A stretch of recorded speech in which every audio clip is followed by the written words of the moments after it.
Então, o que me motivou, né? Cara, primeiro eu ouvi um episódio, agora eu não lembro qual é o número, eu não lembro exatamente quem, né, estava nesse episódio, mas acho que o Rafael Bito tava, acho que tinha mais uma galera que tava, né, uma galera frequente, tava. E aí vocês estavam falando de vários temas polêmicos, né? E aí chegou um assunto do Story Points. Eu falei, putz, isso aí eu quero falar sobre Story Points, porque eu tenho várias histórias sobre Story Points, né? Eu, né, já gosto muito dessa parte das métricas e tal, então já fiz comparações, já peguei dados de vários times, já olhei, funciona, não funciona. E o que a gente mais vê nas empresas é um monte de gente usando de uma maneira bem cagada, assim, né? Bem errada. E aí eu queria entrar nessa polêmica um pouquinho, né? Tipo, e aí, dá pra usar, não dá pra usar? Quando não usar? Será que vale a pena mesmo? Né? Tem outras formas legais, né? Porque uma galera fica insistindo naquilo, né? Fica insistindo lá no Story Points. Não, tem que fazer Story Points, tem que fazer Story Points. Mas nem sabe por que tá fazendo. Uhum. Então esse aí é o mote. Boa. Né? Será que faz sentido, né? Será que vale a pena? Foi daí que surgiu essa ideia de fazer um episódio sobre Story Point. Eu acho que, pra mim, a minha vida mudou, né? Depois que a primeira regra que eu conheci foi comparação de cachorro, e eu não entendo nada de cachorro. Depois falaram pra mim que tinha um tal de poker planning poker. Depois horas. Depois complexity point, assim, você tem um botão, aí se você tem 2 botões, aí você tem 3 regras que vale 3 pontos, não sei o que, assim. Mas a minha vida mudou mesmo, cara, a partir do momento que eu ouvi uma seguinte frase: no estimates. Ai, essa é boa polêmica. Massa. E por que eu quero? Porque eu não vivi nada disso. Então, pra mim, tanto faz como tanto fez. Então, eu sou mais neutro aqui do rolê, tanto faz como tanto fez. Mas, porém, todavia, contudo, entretanto, eu fui parar num tweet em alguma vez na vida do Troy McGuinness falando que Story Points, fazer forecasting com Story Point tem suas fortalezas e fraquezas. Então, ele não tava dizendo, tipo, não usem. E eu achei isso muito interessante. Porque é o cara que a gente normalmente usa a planilha do cara pra falar de previsibilidade e tudo mais, forecasting das coisas. A gente normalmente usa uma planilha que todo mundo fala que é a planilha do cara. Então quando ele tweetou isso, eu falei, gostei, achei interessante, achei polêmico.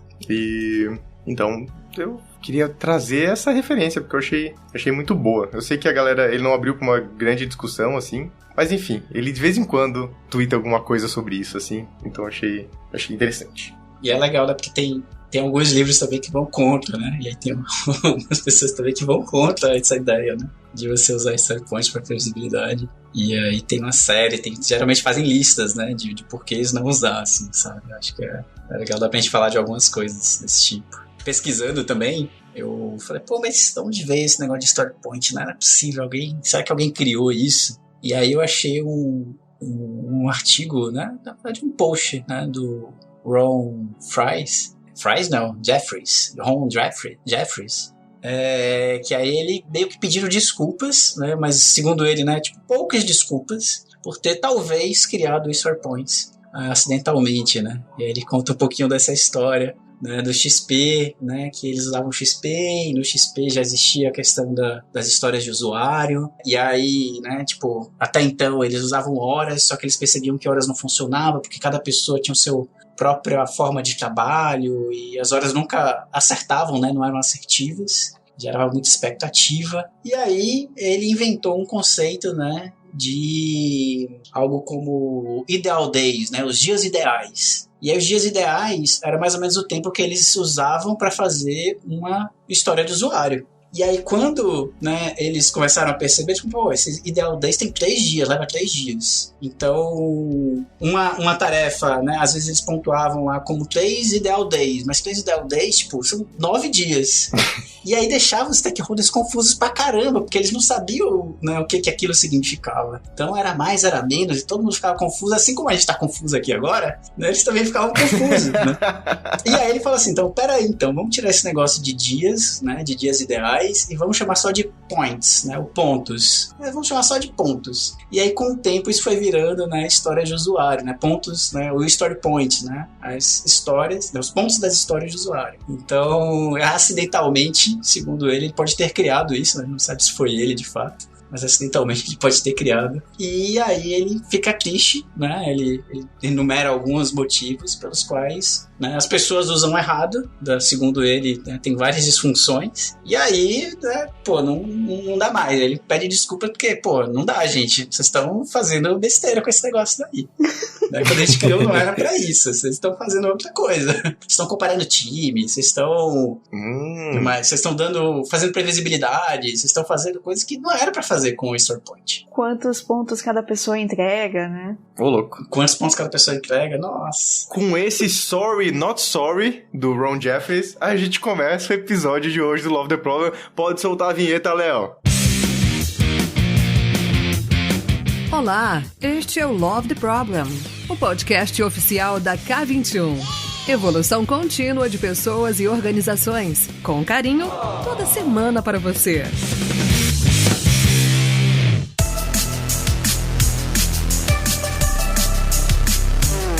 Muito bem, estamos aqui para mais um Love the Problem. Eu estou aqui com pessoas especiais nesse episódio que já começou aí com um pouquinho de história, com um pouquinho de desculpa, mas nem tanto, né? Desculpa, mas nem tanto. Desculpa por vocês estarem usando errado aquilo que eu criei, talvez uma coisa nesse sentido, assim.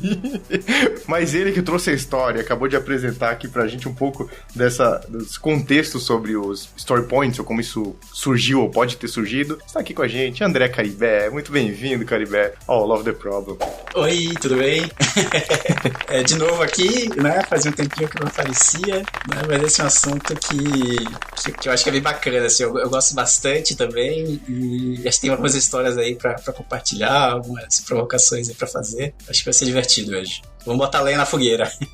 Este assunto com certeza tem polêmica de todos os lados. E, bom, vai ter bastante coisa aí. Léo, você vai poder aproveitar pra caramba esse episódio, porque tem treta, polêmica, tem briga, a galera discute por causa disso, é partidarismo, tem coisa pra caramba aqui no meio desse assunto. E no meio dessa treta, então, caindo aqui, ó, de paraquedas nessa treta, na sua primeira participação no Love the Problem, está ela, uma pessoa incrível, amiga de comunidade, a gente se encontra há muito tempo, já participou de vários rolês juntos.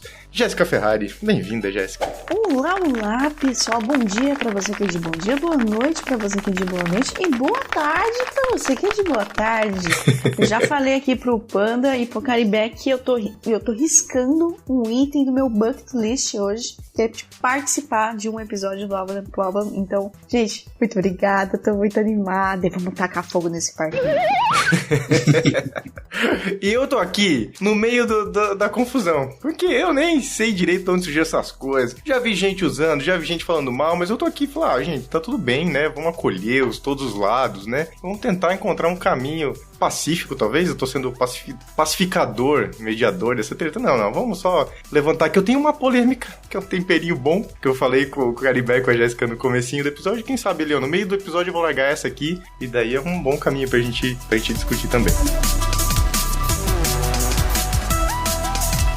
Mas é isso, Story Points. Caribé trouxe esse contexto, pra que surgiu, pra que poderia servir, qual que era a sua intenção e tudo mais. E a pergunta que a gente tá querendo até colocar no título desse episódio é: você ainda usa Story Points? E é uma pergunta genuína, não é uma pergunta provocativa, né? Não é uma pergunta com julgamento. É uma pergunta genuína. Você ainda usa? Você ainda usa? Usa como? Usa por quê? Com qual intenção? Que problema você quer resolver com Story Points usando o nosso querido Love the Problem, né? Então eu acho que é esse lugar que a gente quer começar essa conversa, assim. E a Jéssica falou que ela já usou de tudo quanto é tipo de coisa. E nada melhor que isso, que uma vivência do tema pra trazer um pouco mais disso na prática, né? Então como é que foi, Jéssica? Conta um pouquinho mais dessa experiência com o Story Points e com todas as outras coisas, assim, nessa ideia de medir o esforço. Talvez eu possa dizer que Story Point serve pra isso? Pra medir o esforço de um trabalho?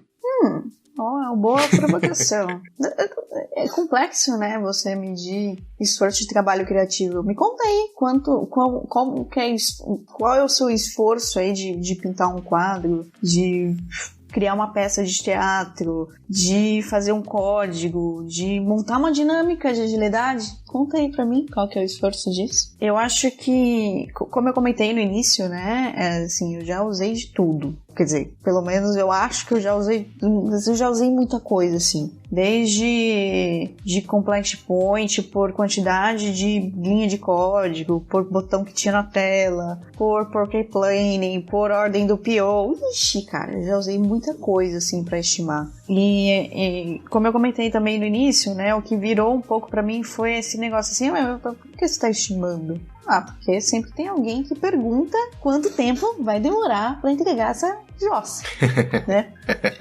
E eu acho que a partir do momento que o time consegue ter uma variabilidade menor, você começa a ter um pouquinho mais de previsibilidade, né? E é muito interessante porque hoje mesmo eu participei de uma reunião e é um time novo, trabalhando um negócio novo, que eles não sabem como desenvolver, eles não sabem como quebrar as histórias, e a gente tá errando nas estimativas. Mas é claro, se a gente nunca fez isso, a gente vai errar. E tá tudo bem, né? A gente tá aqui nesse processo, revisando, avaliando os story points aí, justamente para achar alguma forma de conseguir medir, né, o tempo que essa parada vai demorar para passar pelo nosso fluxo e chegar na mão do cliente, né? Mas eu penso muito nesse sentido, sabe? Eu já fui partidária, E conta pra ninguém, viu, Léo, corta essa parte aí, ó, corta essa parte.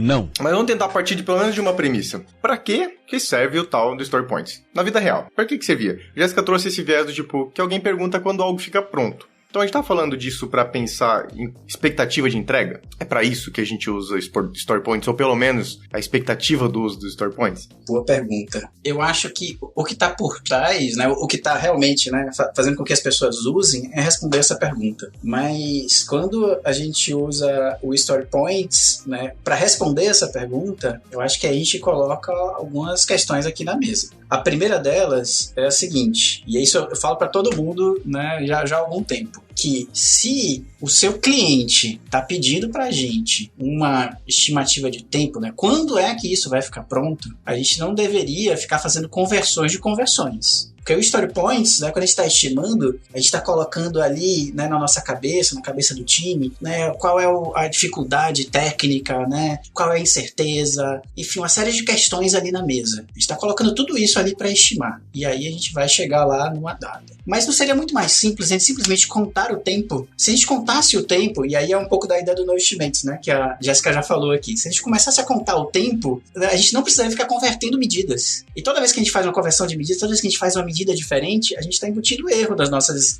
expectativas, né? Toda ferramenta ela tem uma margem de erro. E quando a gente faz o Story Points, ele também tem uma margem de erro. Quando a gente faz quando a gente converte isso, né, em dias ou em tempo, também tem uma margem de erro. E é óbvio que a gente vai errar muito mais lá no final se a gente começar a fazer essas conversões. Então seria muito mais simples se a gente não convertesse isso. Se a gente simplesmente trabalhasse tempo relacionado a tempo, né? Então se eu quero uma data, eu deveria estar olhando o tempo que as coisas levam e não quanto de esforço, né, as coisas têm. E aí, ó, falando disso, de tempo, a gente tem inclusive um episódio aqui no Love the Problem sobre previsibilidade com a Maíra e com o José JR, que é um episódio muito, muito bom, então vai estar lá no nosso backstage, k21.link/lovetheproblem, vai estar o link desse episódio sobre previsibilidade, então vale a pena, depois de você ouvir esse aqui, se esse assunto de previsibilidade ainda tocar seu coração, dá um pulinho lá e ouve o episódio de previsibilidade, que eu acho que vai trazer um conteúdo complementar para isso que a gente vai conversar aqui. Por que, Caribé? Você trouxe uma outra parada. A gente falou de tempo, mas no final você terminou com esforço. Tá, mas aí é tempo ou esforço que a gente tá medindo? Que é esse negócio? Pra que serve esse negócio? Pois é, né? O Story Points, quando foi concebido, né, era pra gente medir o esforço, e é um esforço, né, comparativo do backlog, né? Porque ele faz comparações, né? Depois que a gente define ali uma base, né, uma estrutura ali, qual é a base daquilo, por comparação a gente vai fazendo estimativas, inclusive uma forma de acelerar as estimativas, né? Mas a gente está medindo esse esforço, né, esse desafio, digamos assim, o nível de desafio, né, de se fazer alguma coisa, de fazer uma tarefa, né, de se fazer uma história de usuário. E aí a gente simplesmente esqueceu isso e começou a converter em tempo, né, o que para mim não faz sentido, não faz sentido nenhum. E a gente tem esse viés de que a conversão em tempo de uma percepção, né? Porque essa estimativa usando story points é uma percepção frente a alguma coisa. Essa conversão para tempo é uma linearidade, de tentar linearizar um trabalho do conhecimento, assim. Porque, no fim das contas, a expectativa é olhar para ele de uma forma linear. E daí traz muito da provocação que a Jéssica acabou de falar, né? Tipo, quanto tempo leva pra pintar um quadro, né? Quanto tempo leva pra esculpir uma obra de arte, né? Pra pintar o teto da Capela Sistina, enfim.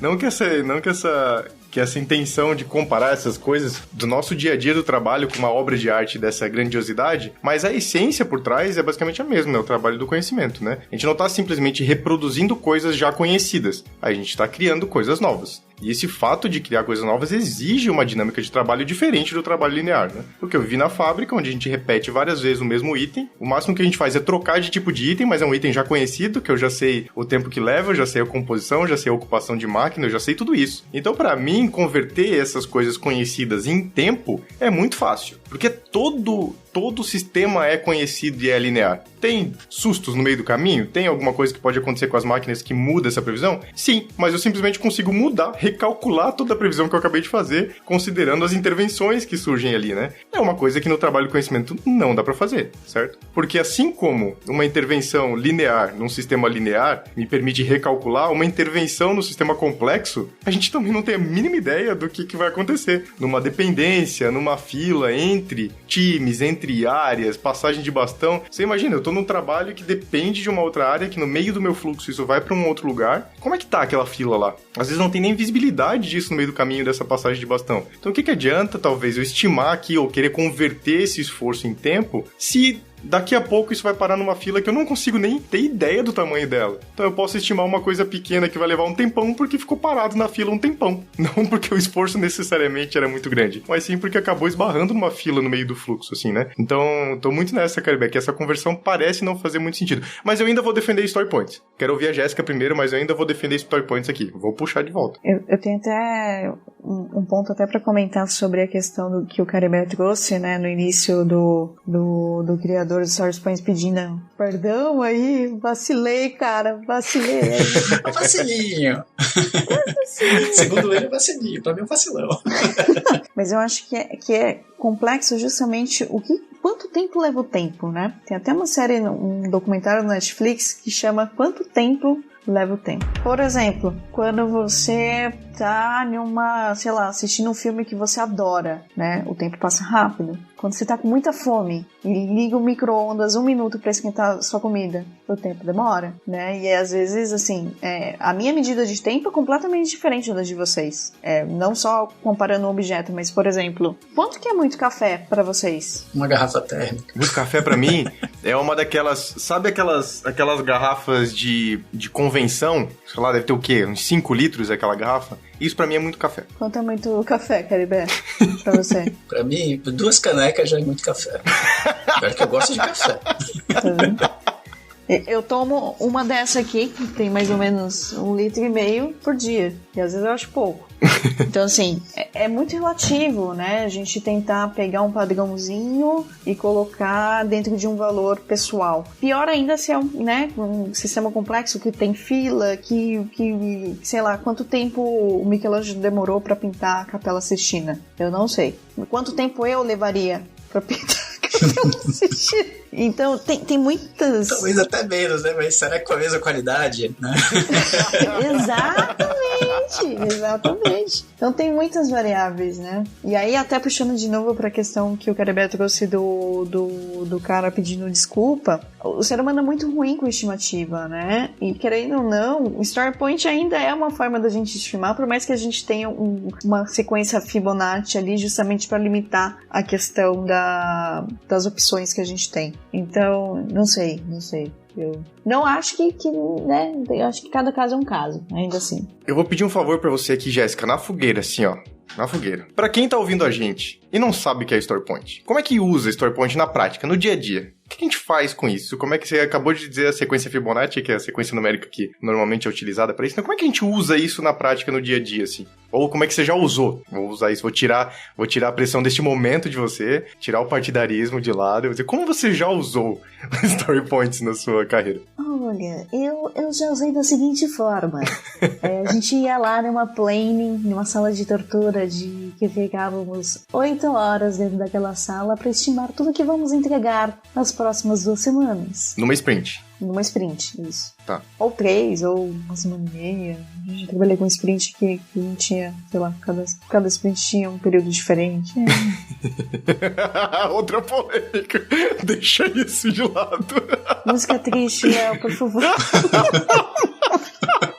E aí chegava o PO, contava, às vezes, né? Às vezes ele vinha e contava uma história, tem que fazer isso, fazer aquilo, o cliente quer isso. Quantos pontos vocês acham que é? Aí cada um tinha lá um deckzinho de carta, que era do 2 ao 13, se eu não me engano, na sequência Fibonacci, 2, 1, 2, 3, 5, 8, 13, 21... É alguma coisa assim, gente. Eu sou de humanas, não perco as contas aí. E aí a gente ficava escondidinho, como se fosse um jogo de pôquer mesmo. E aí, né, alguém falava já, todo mundo mostrava. E se tivesse uma divergência ali de números, a gente conversava e tentava achar um número, né, que a gente entrasse em consenso ali. Quanto maior o número, maior o esforço, ou maior o tempo, né, de execução daquele trabalho. Ou incerteza. Ou incerteza também. Ou incerteza, aí, ó. Já temos uma terceira possibilidade com o negócio do Story Points, tá vendo? Aí sempre tem aquela pergunta, mas o teste conta? Essa pergunta. Não! E depois todo mundo fez, né? Depois todo mundo lá, veio, né? O teste conta. E a massa de dados. E Nossa. Pra matar. Muito bem. Isso já na 20ª sprint, né? Então, é aí, Jéssica. Aí é que eu vou defender, vou levantar a bandeira que eu defendo o uso do Story Points em certos contextos. Por que ele me chama a atenção? Assim como o uso de sprints, por exemplo, me chama a atenção também. Eu gosto muito de fluxo, é um tema que eu gosto bastante, assim, né? E normalmente, quando eu falo de fluxo, eu acabo falando de fluxo de forma mais contínua. Mas eu entendo um fluxo por batelada, por exemplo, né? Eu já vivi muito disso nas indústrias também, assim. Então, quando eu olho para uma sprint, eu não julgo aquilo como... só vai acontecer uma coisa a cada fim de sprint. Para mim, isso não é um grande problema. Para mim, sprint é uma ótima estratégia para limitar a quantidade de trabalho, né? Limitar uma batelada, tá se relacionando de certa forma com uma quantidade de tempo. Se isso é ótimo ou não é, não tô querendo julgar aqui. Mas é um fato de limitar uma quantidade de trabalho. É uma quantidade de trabalho que caberia dentro desse tempo. Mas a Jéssica já trouxe aqui que a gente é muito ruim em entender essa relação de tempo, né? Quanto tempo leva o tempo, né? Então eu achei muito bom esse contexto. Mas é uma forma, é uma estratégia de limitar, certo? Uma quantidade de trabalho. E normalmente a gente considera, né? Quantos story points cabem dentro de uma sprint. Essa é normalmente uma métrica, inclusive, usada pelos times que usam Scrum para entender a quantidade de trabalho que você vai puxar, colocar no backlog da sprint, né? A quantidade total de story points deve ser uma quantidade total que o time normalmente entrega de story points e tudo mais. Isso é uma prática muito comum com o uso de story points, né? Mas eu gosto muito dos story points na ideia da discussão, do aprendizado, da possível consciência sobre melhoria contínua. Porque, por exemplo, essa pergunta que você falou, o teste conta? Cara, pra mim isso é uma pergunta incrível. Ela parece uma pergunta básica, mas ela é uma pergunta incrível. Porque é uma pergunta que mostra do tipo, como a gente tem visão do nosso fluxo? A gente tá olhando pra teste como uma coisa separada? Putz, será que a gente não deveria melhorar essa visão sobre teste? Então eu acho isso incrível, sabe? E eu acho incrível o fato de a gente ter, por exemplo, pessoas que colocam valores extremamente diferentes, assim, alguém coloca 1 e alguém coloca 13. Oh, que ótimo! O que a gente pode aprender com essa diferença, assim, né? O que a gente tem aqui de interpretações, de entendimentos diferentes que levam uma pessoa a colocar dizer que tipo, é uma parada que tem um esforço muito baixo e alguém dizer que tem um esforço mais alto, assim. O que a gente pode gerar de aprendizagem ali no meio do caminho? Pensou essas duas pessoas pareando pela mesma percepção do item de trabalho, assim? Isso é uma parada muito boa, né? Esse olhar da aprendizagem, da melhoria, parece pra mim ser bem interessante. Eu tô tirando a parada do forecasting aqui necessariamente, mas pensando quanto essa discussão pode ser rica pra evolução de um trabalho, né? Pela preparação de um trabalho, assim. Então eu defendo esse pedacinho, eu gosto desse pedacinho da discussão, do debate, do entendimento e tudo mais. E o outro ponto de tentar entender, aqui eu acho delicado. Eu não sei se eu tenho tanta certeza com isso, mas eu acho interessante de tentar equilibrar aquilo que a gente entende como um trabalho pronto para ser feito. Porque muitas vezes um número alto aí nos story points tem a ver com complexidade ou com tamanho mesmo, que exige um fatiamento, exige um entendimento um pouco mais detalhado daquilo que precisa ser feito, tem muita dúvida sobre aquele item de trabalho. Então essa discussão acontecer antes da gente se comprometer com esse item de trabalho, para mim também me parece muito interessante. Eu acho que a gente pode fazer isso usando story points ou outras técnicas também. Certeza que existem várias outras para isso. Porém, eu acho interessante essa dinâmica, o uso disso para esse entendimento do trabalho antes dele entrar no nosso fluxo, assim. E com a ideia de pensar que essas discussões podem gerar aprendizado e melhoria contínua. E aí, polêmica de novo, né? Vamos lá.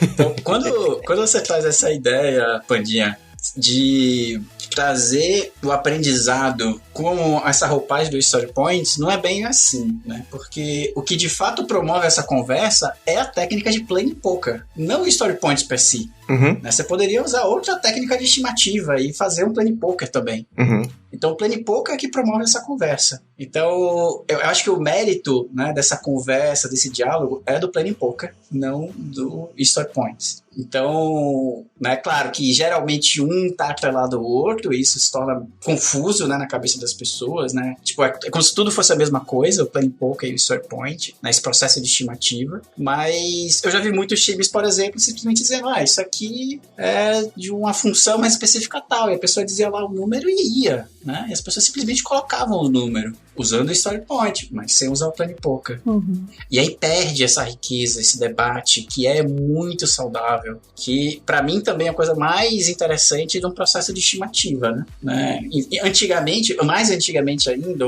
ou num processo, por exemplo, de ponto de função, não existe esse debate, né? Uma coisa assim, você vai ali na listinha, ver o que aquilo significa, e é aquilo e ponto. Né? Ou então, quando você usa os métodos de você fazer uma pergunta para algumas pessoas diferentes e chegar lá numa conclusão, é você indo lá e perguntando, as pessoas não se conversam. Uhum.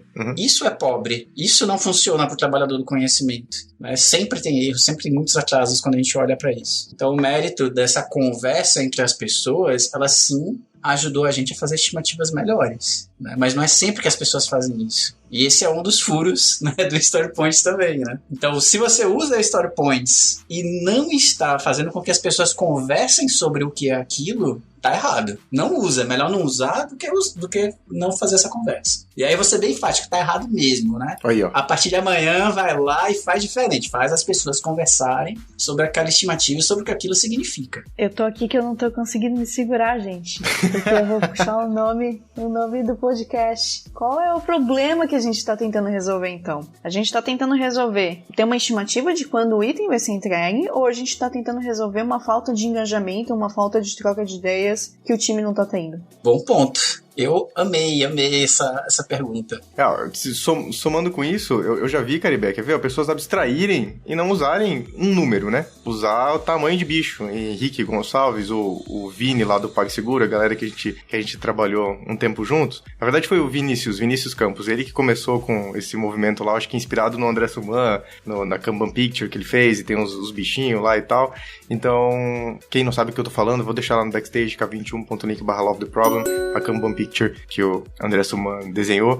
E daí tem lá os tamanhos dos bichos, né? A gente não quer... Eu não lembro exatamente quais são os animais, gente, me desculpe aqui, mas a gente não quer um rato nem um elefante. A gente quer, tipo, cachorro. A gente quer as coisas do mesmo tamanho e tudo mais. Então usava esse tipo de discussão que tinha essa percepção de esforço e complexidade. Ou você pode usar uma matriz, inclusive, exatamente esta matriz. Esforço versus complexidade. Que é uma matriz que pode motivar essa conversa de uma forma muito rica. Não precisa usar os story points pra fazer essa conversa. Bem o ponto que o Caribe trouxe e a Jéssica trouxe na pergunta delas. Qual é o problema que a gente tá querendo resolver? Se a gente tem uma variabilidade muito grande do entendimento do trabalho que a gente faz no momento que a gente tá fazendo, a gente precisa fazer essas conversas antes. E aí pode usar a facilitação que você quiser, pode usar o Plane Poker, pode usar matriz de esforço versus complexidade, enfim, qualquer coisa que promova essa discussão. Agora, se o problema for, eu quero dizer quando algo fica pronto, aí a gente talvez tenha alternativas um pouquinho melhores quanto a inferir, não sei se essa é a palavra certa, essa é a palavra certa? Inferir, aferir, eu nunca sei, mas chutar. Vou falar aqui no português bem falado. Chutar um número achando que essa conversão de um número, de uma sequência de números, se transforma em tempo, que foi o que o Caribé trouxe logo no comecinho do episódio, né? Inclusive, né, pegando vários backlogs de vários times diferentes, né, a gente sempre tenta fazer, né, será que tem uma relação? Será que existe uma correlação entre o tempo, né, e esse story point? Bom, né, tem uma escala, né, de -1 a 1, né, onde 0 não existe correlação nenhuma, -1, né, tem uma correlação ali inversa e uma correlação, né, tipo, diretamente proporcional, digamos assim, né, que é a de Pearson, né? E aí quando a gente coloca isso, né, e é fácil de fazer, tá? A gente tá falando um negócio aqui, mas é assim, bota no Excel lá, Corel ou então Pearson, e bota lá massa de dados de um de outro, né, vai dar esse número, né? E quanto mais próximo de 1 nesse caso daí, né, porque sempre vai ser positivo, porque os números são positivos, existe uma correlação maior. Quando a gente olha, né, para esses números de vários backlogs, eu fiz isso com vários backlogs diferentes, esse número ele nunca passou de 0,5. E aí, será que esse número é bom? Será que essa correlação é forte? Né? Se a gente começa a olhar, essa correlação não é forte. Tipo, você não pode simplesmente afirmar, né, que quanto maior o story point, por exemplo, leva mais tempo. Tipo, essa correlação ela não existe. Ela às vezes vai existir, às vezes não vai existir. Essa correlação ela deveria ser um número, trazer um número, né, próximo de 0,8, 0,9, para aí a gente entender que existe uma correlação muito forte entre o que o time está colocando e o tempo que se leva de fato. Só que geralmente, né, em todos os números que eu rodei, eu nunca vi essa correlação ser maior que 0,5. Então fica aí a dica estatística de que não façam isso. Né? Então, estatisticamente não vai, né, com essa ideia do tempo, né, como a Jéssica trouxe, tipo, não vai. Então, gente, não façam isso. Não façam isso. E aí você trouxe outro ponto, Pandinha. Outro ponto legal, que a gente usa, as pessoas dos times geralmente usam story points, né, pra fatiar mais, né? Pra dizer, seu PO, né? Uma fatiada aqui. E esse também é polêmico, muito polêmico. Porque você pode ter aquele time ali, safo, e dizer assim, pô, esse negócio aqui tá meio esquisito, eu vou chutar aqui uns 21, vou chutar... E aí, beleza, isso é genuíno, né? Porque se tiver meio esquisito, né, e o time tem um acordo explícito pra dizer assim, ó, a partir de tal número, a gente não pega nessa sprint, PO precisa fatiar, tipo, beleza, né? Se tá uma coisa esquisita, se tem uma coisa incerta, se eles não entenderam muito bem, ótimo, né? Porque isso de novo vai promover a conversa. Mas isso, de certa forma, é apaziguador pro PO também, né? E aí, gente, eu sei que tem muitos POs aí ouvindo, eu também estou como PO, né, na K21. Na verdade, o time faz algumas estimativas, eu nem olho pra isso. Fica a dica aí, time, né? Esquece esse negócio de estimativa. A galera que tá ouvindo o Caribé agora, chateada. A galera chateada, ouvindo o Caribé falar isso. Em público, larga em público, nem falei pra eles ainda isso. Olha só, vou ter que contar semana que vem. Amanhã eu já vou contar pro time pra eles ficarem preparados. Mas enfim, quando o time força, né, esse fatiamento, isso é um pouco apaziguador pro PO, porque, pô, se tiver grande demais, beleza, o PO vai lá e trabalha mais em cima daquilo, ele vai buscar mais informação, ele vai tentar fatiar melhor. O PO ele sempre poderia pensar e se esforçar um pouco mais em fatiar, claro, se houver tempo, se tiver um ambiente possível, né, de ser feito isso, mas ele sempre poderia pensar, né, em formas de fatiar ainda mais, para justamente a gente ter aquelas fatias fininhas, né? Pra gente conseguir fazer as coisas serem fluidas, esse fluxo ser fluido. E, enfim, pode ser uma muleta, né? Dizer assim, beleza, tá no 8 ali, tá ok. Foi pro 13, foi pro 21. Beleza, então eu preciso trabalhar mais, né, no meu pensamento. Então, assim, eu sei que é bem polêmico o que eu tô falando aqui, tem gente que não vai gostar do que eu tô falando aqui, mas cuidado, né? Porque às vezes a gente cai nisso, né? No dia a dia a gente cai nisso. A gente não tem esse tempo, né, pra pensar e se debruçar sobre aquilo o tempo todo, né? Então, é só pra gente tomar um cuidado, na verdade, pra gente perceber, opa, será que eu tô usando, né, essa pontuação aqui de certa forma como muleta, pra que aí o time se resolve depois, se o time não gostar eu vou lá e refaço,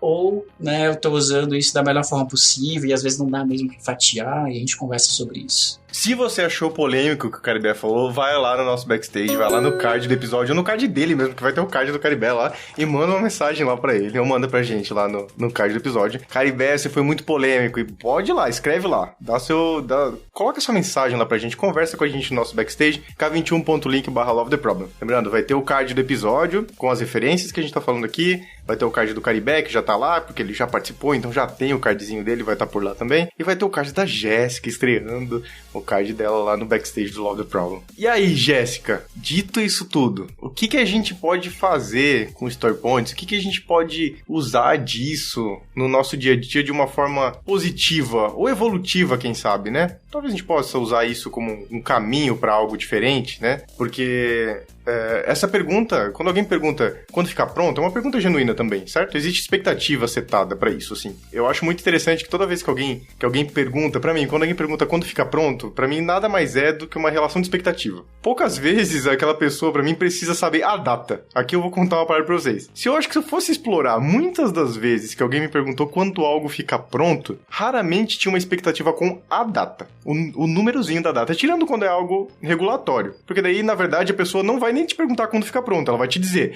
tem que ficar pronto até tal dia, né? Se existe isso, alguém vai te dizer a data, não é nem perguntar quando é a data. Quando alguém pergunta pra mim, normalmente eu tenho o sentimento de que é uma relação com expectativa de outras pessoas. Como gerenciar essa expectativa? Porque talvez alguém perguntou pra essa pessoa quando fica pronto, ou eu tenho uma expectativa de colocar alguma coisa no mercado frente aos meus concorrentes, ou eu tenho uma expectativa talvez do consumidor, do usuário que tá olhando pra gente, tá talvez com essa ânsia de ter algo, de ter o seu problema resolvido, coisas assim, né? Então pra mim, normalmente a pergunta de quando ficar pronto tem essa relação com essa expectativa. E daí a gente chega lá para um time que talvez não tenha nem contato com a pessoa que sente a dor e que tem essa expectativa do tempo, né? E daí a gente parte de um uso de qualquer forma de estimativa simplesmente pelo item de trabalho percorrendo um espacinho do fluxo, que é o que tá do nosso domínio daquele time. E a gente acaba fazendo isso, discussões sobre estimativas, num pedacinho super local, que no fim das contas não vai representar muita coisa. Então, como fazer, então, gerenciar essa expectativa, ou como evoluir disso, né? Sair desse story point, dessa visão talvez um pouco mais local. Como é que a gente pode dar passos diferentes, assim? Ou que ciladas que a gente tem que evitar no meio desse caminho? Eu acho que é até a hora que o Caribe estava trazendo a cilada de virar algo automático, virar algo pro form, algo por tabela. Putz, bota o story point lá porque é campo obrigatório no giro. E essa é dura. Ou bota o story point lá porque tem algum relatório que vai sair e que não tem story point, ferrou, né?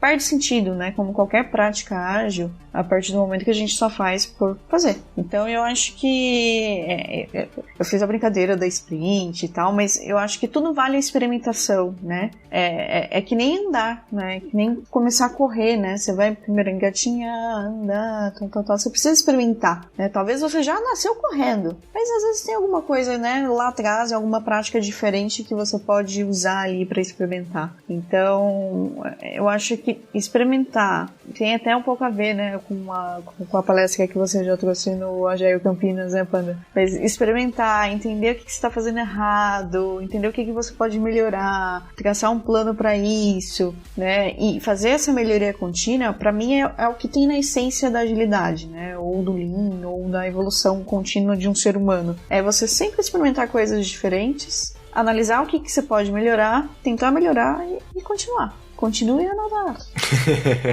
Eu também defendo alguns momentos, né? O story point. Vou apaziguar um pouquinho aqui, vou trazer menos polêmica, outra vez mais, né?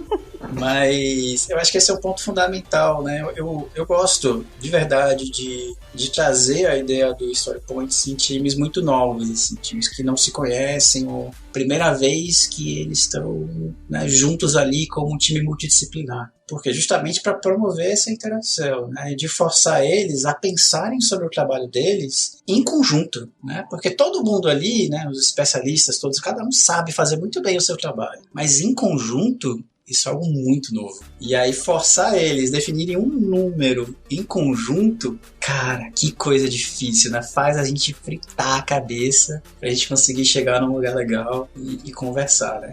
Nesses momentos eu acho que vale muito a pena a gente entender isso como uma ferramenta, né? E aí, né, evoluir isso de outras formas. Eu acho que é um primeiro passo legal, Panda, né? Usar os story points ali no início, né, de um time. Primeiro não, né? Talvez é o quinto passo, né? Acho que tem coisas anteriores ainda, né? Sim. Se vocês se conhecerem, né? Se é possível, né, dar algum feedback. Acho que tem algumas coisas anteriores ainda. Até mesmo qualquer número, né? Mas essa é uma forma também do time se conhecer um pouco do trabalho do outro, né? Cada pessoa conhecer um pouco do trabalho do outro. Das dores, dos desafios que existem uns nos trabalhos do outro. Tem uma polêmicazinha aqui, aquela que eu prometi que eu ia trazer, que tem um tweet do Troy McGuinness. Um tweet não, tem vários. Ele fala de story points em vários tweets dele. E o Troy McGuinness é uma referência que a gente usa pra falar muito sobre previsibilidade, né? Inclusive, todo mundo fala da planilha do Troy McGuinness.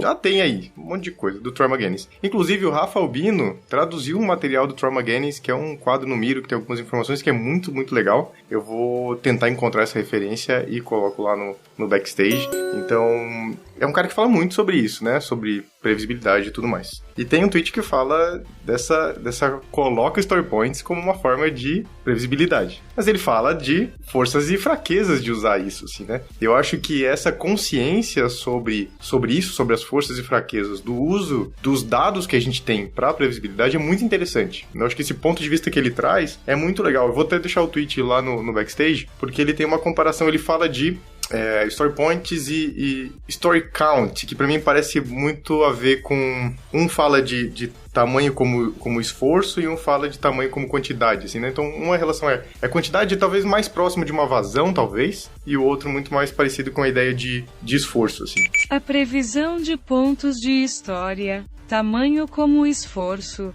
e contagem de histórias, tamanho como quantidade, ambos têm seus pontos fortes e fracos. Os fatores do sistema são fundamentais para os quais um é enganoso ou preciso. Quanto mais estreito o processo sob previsão, melhor o esforço funciona. E eu acho interessante que ele compara as duas formas, né? E a gente vai tendo, várias outras formas de imaginar uma previsibilidade com vazão, a gente pode fazer relações com o tempo, né, que o Caribé já trouxe logo no começo, uma parada de lead time, a gente pode fazer um pouquinho mais de algumas matemáticas no meio, colocar algum nível de certeza disso, usando um percentil no meio do caminho, até o ponto de que a gente pode usar uma simulação que vai de forma randômica criar as possibilidades futuras, assim, tudo mais. Eu acho que existem caminhos pra gente olhando pra previsibilidade que a gente pode explorar aquilo que tem e reconhecer a característica do nosso sistema. Porque no fim das contas, mesmo que aquela minha perspectiva de que quando alguém pergunta quando algo fica pronto é uma relação de expectativa muito mais do que a data, na minha opinião, né? Então, como a gente pode melhorar o nosso fluxo para que ele consiga dar melhores respostas para essa expectativa, para mim é a parte mais rica, muito mais do que a data, né? Então, ele até compara, por exemplo, um sistema onde tem pouca dependência e que o time tem mais domínio de ponta a ponta, talvez Story Points responda isso com certa qualidade, assim, ok, é aceitável. Talvez não vou acertar, mas talvez seja mais aceitável. Pensa um time que está estável, que tem um nível de conhecimento muito parecido, eles têm domínio de ponta a ponta do fluxo, eles têm baixíssima dependência, talvez seja um cenário um pouco perfeito e ninguém vive esse cenário. Alguém vive esse cenário? Talvez ninguém vive esse cenário. Porém, é um olhar sobre o fluxo, né? A gente quer chegar nesse lugar? Então, beleza. Reconheça como é o estado do nosso fluxo de trabalho e a gente vai melhorando ele. Então, pra mim, acho que essas reflexões sobre, beleza, a gente usa isso aqui agora, talvez isso é muito ruim porque o nosso sistema é ruim nesse ponto, então a gente vai melhorar. Usar pra melhoria contínua, eu acho um caminho muito legal. Então, tem aí, né, um negócio de hashtag NoEstimates, tem toda uma parada para de fazer isso, vamos olhar só pros dados e tudo mais. Porém, eu acho que existe todo um contexto também, né, para aproveitar discussões positivas para melhoria de fluxo e muito mais do que só dizer uma data. Eu acho que a minha relação com Story Points tem a ver com isso, assim, né? Muito mais com a melhoria, com possibilidades de boas conversas e tudo mais, do que de fato dizer uma data. A data vai depender muito mais, vai depender bastante, inclusive, da qualidade dos dados, né? Se a gente for para esquece, no estimates, ninguém estima nada aqui, eu só vou usar histórico de lead time, Caribé. Então eu tenho todas as minhas tarefas aqui, eu tenho lead time de tudo, só que a variabilidade é altíssima. Mas eu vou dizer mais ou menos quanto tempo leva. O que vai acontecer com a minha previsibilidade? Vai jogar tudo provavelmente muito para cima. Se a variabilidade da minha entrega for muito alta, provavelmente vai jogar isso tudo muito para cima. Então, será que tá respondendo com qualidade? Talvez não responda com qualidade também. Então, a parada é, para mim, sempre olhar para isso como oportunidade de melhoria. Oportunidade de melhoria é entender que a data é uma relação de expectativa. Às vezes você precisa só trabalhar essa relação quanto à expectativa. Conversar com stakeholders, conversar com PO, conversar com com as pessoas que usam os produtos, que esperam solução de problema, talvez você precise entender também um pouco dessa expectativa. Pra mim é muito maior do que simplesmente dizer uma data, sabe? E eu acho que é isso que quando a gente crava a parada, tipo, no estimates. No estimates é por quê? Porque não serve pra dar data, mas tem o nosso no dia a dia no trabalho é tão maior do que só a data, né? Eu acho que a discussão às vezes acaba indo pra um lugar muito simplório, e por isso que eu gosto desse olhar pro geral, assim, dessa visão um pouco mais sistêmica. Não que StoryPoint gera, mas qualquer olhar consciente pro sua dinâmica de trabalho gera. Se ele é StoryPoints, massa, usa ele como ponto de partida. Lancei é isso. Não quero fechar assim não, tem mais coisa pra conversar disso que eu sei. Tem não quero que isso seja a conclusão, sabe? Pareceu agora, quando eu olhei a cara de vocês, gente, vocês não viram. Quem tá ouvindo a gente aqui não viu. Todo mundo deu aquela parada, aquele momento de silêncio, assim, falou, não vamos terminar assim, a gente vai falar um pouco mais. Porque... Mas não foi lindo o que ele falou, gente? Pô, foi lindo. É verdade. Foi maravilhoso. Obrigado. Foi maravilhoso. O coraçãozinho aqui deu uma revestida. Ganhei umas reações, ganhei coraçõezinhos.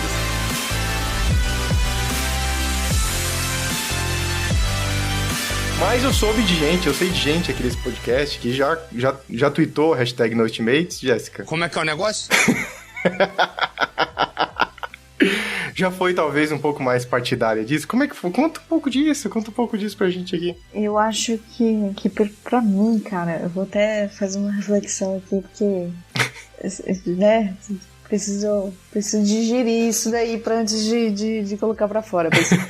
No sentido justamente disso, né? Porque você tem muito PO, PM, gerentes, clientes, e na verdade me parece muitas vezes que é uma cadeia de cobrança de um pro outro, que quer saber por que o time não tá entregando alguma coisa, né?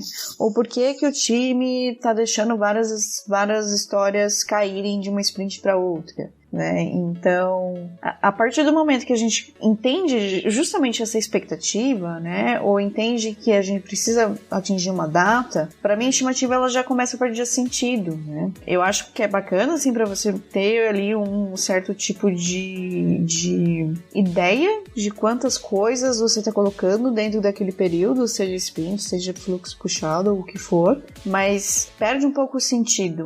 De novo, né? Qual é o problema que a gente tá tentando resolver? Porque se for a data pela data, se já é um time que tá rodando há um tempinho, cara, pega mais ou menos o lead time daquele time e tenta ter algum tipo de previsibilidade, e a estimativa perde sentido, né? Mas, de novo, né, é aquela velha palavra que eu não gosto de já, mas depende do que você tá tentando resolver.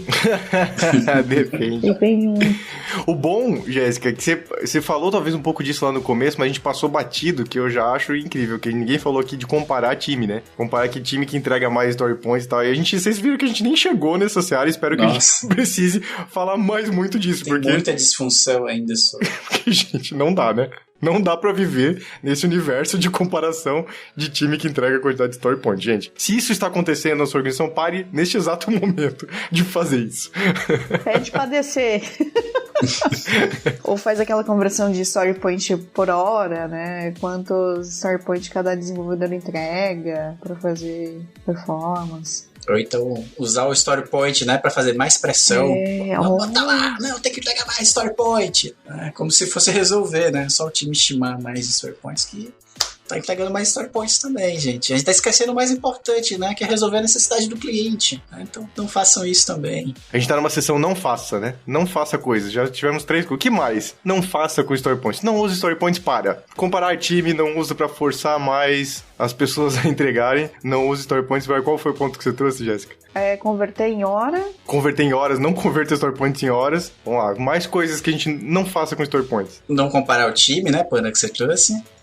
Comparar o time, não comparar as pessoas, porque o júnior ali entrega mais ponto do que o sênior. Como assim? Não relacione story points com pessoas, não faça isso. Não faça isso, Tem uma também que é um pouco mais incomum, mas as pessoas fazem, né? Por exemplo, quando você coloca lá um story point, você tá trabalhando com o Scrum e tem sprint. Aí você vai lá, uma tarefa de 8 pontos. Fez 8 pontos lá, só que a gente não conseguiu concluir aquela história naquela sprint. Aí a galera vai lá e quebra. Não, a gente fez aqui mais ou menos a metade, então ficou...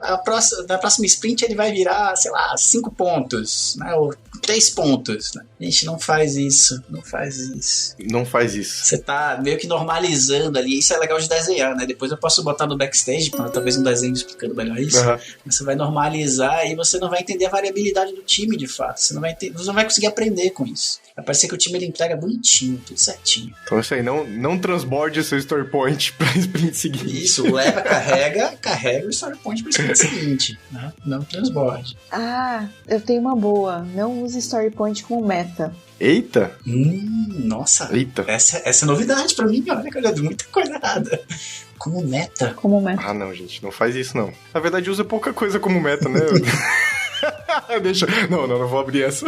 Ou tipo, tem aquela métrica que eu acho que eu comentei no início, tipo, que métrica que não, tem uma planilha Excel aqui que a gente faz uma extração no... Tais times têm histórias acima de 8 pontos, não pode. Vocês estão abaixo do indicador da empresa. Vocês não são ágeis. Não use story points como indicador. Tá aí uma boa. Não use story points como indicador.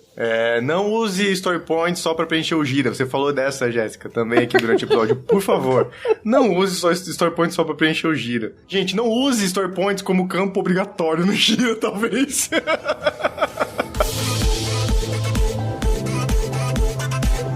Então, acho que a gente já tá encaminhando pro final aqui. A gente deu uma passeada por tudo nesse episódio, né? De previsibilidade, esforço, uso de forma positiva e talvez como melhoria contínua com story points. E não use story points. A gente podia fazer um quadro dessa última parte, assim, né? Podia fazer não use pra várias coisas. Começar a fazer uma lista disso, assim. Sabe, quando a gente vai trazer previsibilidade também, né? A gente usa story points pra isso. A gente precisa fazer um grande beduf. Imagina que eu tenho meu backlog, né, que tem lá, sei lá, 20, 30 itens no meu backlog. E para eu entender quando aqueles itens ficarão prontos através do story points, eu deveria parar o time, para o time estimar todo esse backlog, para depois fazer, né, o cálculo de previsibilidade. Porque se o time não parar para entender qual é o esforço daquele trabalho, né, conversar sobre aquilo, a gente não vai conseguir entender quando que todo aquele backlog ficará pronto. Então esse é um dos maiores problemas, né, do story points como previsibilidade, né, para atingir lá a expectativa, né, de um prazo, de uma data, de uma conclusão, enfim. Você vai parar o time para fazer isso. Eu já cometi esse erro. Então, uma história breve, assim, né? Então, alguns anos atrás, a gente usava story points, inclusive, ok, né? Acho que pro momento que a gente tinha, né, de aprender algumas coisas, eu acho que faz parte isso. Mas, pô, tem pelo menos 5 anos isso. Né? E a gente tem outras ferramentas, né? Tem outros conhecimentos, então eu gostaria que todo mundo pensasse nesse episódio assim, pô, será que a gente pode usar outra coisa? Então, como é que a gente pode fazer isso? Beleza, abri esse parêntese aqui. E aí, né, surgiu uma demanda de um time de segurança, né, no time global, e a gente precisava fazer todas aquelas correções de segurança. E tinha um monte de coisa de segurança. E aí, beleza, o time já trabalhava com story points, vamos lá, vamos pegar todos esses issues aqui de segurança e vamos estimar esse negócio. E aí o time foi lá e estimou aquele negócio. E aí pergunta pra vocês acham que o time entregou dentro do prazo que eles mesmos estimaram? Não, né? Obviamente não. Vocês acham que o time se lembrava das discussões que eles fizeram nos story points depois de semanas de terem discutido aquilo? Também não. Então a gente desperdiçou um tempo absurdo da gente discutindo um monte de coisas que não precisavam naquele momento. A gente teve que rediscutir aquilo de novo. Então foi um grande beduf pra gente. Então esse é uma das lições aí, né, dessa história, né? Se a gente for fazer a previsibilidade baseada nesse backlog maior, a gente vai ter que parar, e a gente vai esquecer, a gente vai perder nosso tempo fazendo isso. Com essa história do Caribe, a gente chega ao final, se encaminha pro final desse episódio do Love the Problem. Eu queria deixar um espaço pra vocês falarem o que vocês quiserem, darem recados, mandarem beijos. Aqui o espaço é de vocês, afinal de contas vocês estão em casa. O Love the Problem é aqui, ó, é a sala de casa, gente. Vocês já chegaram, já sentaram, então vamos deixar um recadinho, fazer algum pedido, enfim, o tempo é de vocês. Façam o que vocês quiserem desses minutinhos finais aqui do Love the Problem. Primeiramente, queria mandar um beijo pra Xuxa. Não, brincadeira. Queria deixar o pedido, né? Experimente. né?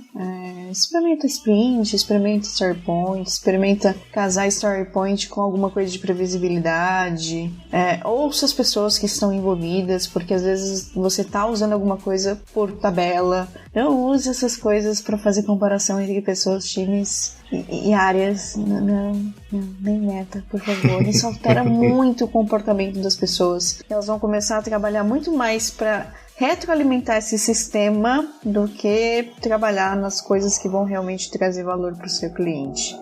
Então fica o meu apelo aqui encarecido. E de novo, experimente, pense, renove, aprende, experimenta e vai. Só vai. O importante é não ficar parado então, né, Jéssica? Aprender. Exatamente. Mas também não adianta ficar, continuar batendo toda hora na mesma parede, né? Pelo amor de Deus. Pra aprender que você aprende, vira um pouquinho e passa pela porta.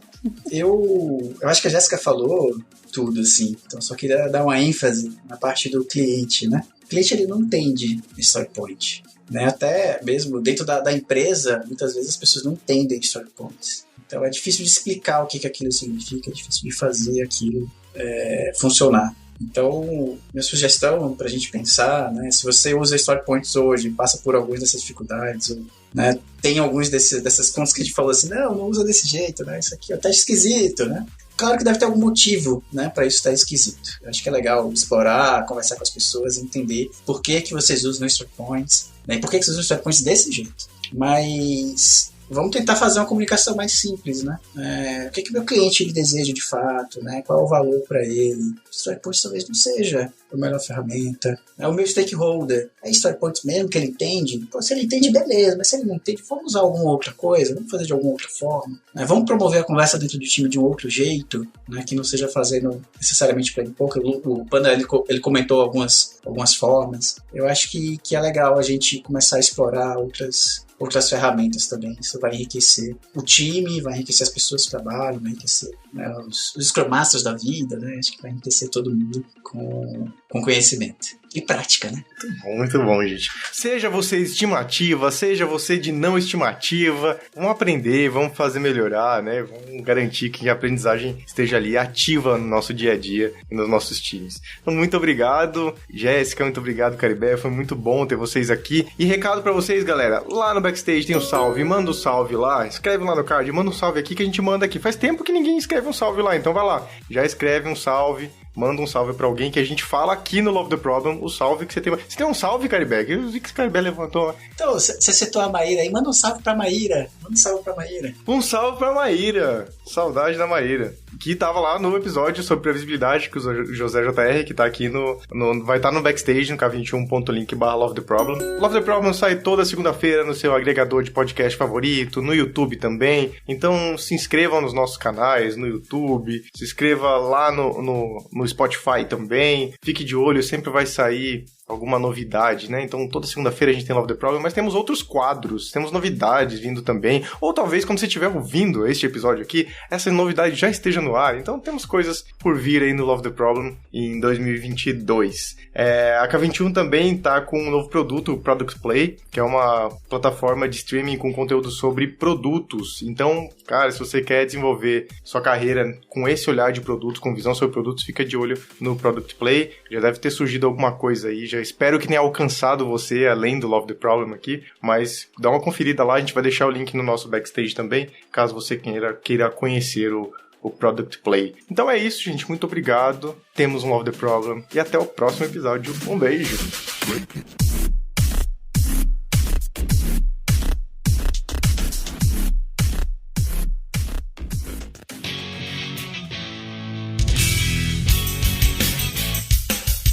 Este foi mais um episódio do Love the Problem, o podcast oficial da K21. Se você curtiu, compartilhe, inscreva-se no seu agregador de podcasts favoritos e espalhe conhecimento por aí. Procure por Love the Problem nas redes sociais e deixe seu comentário ou sugestões. Até o próximo!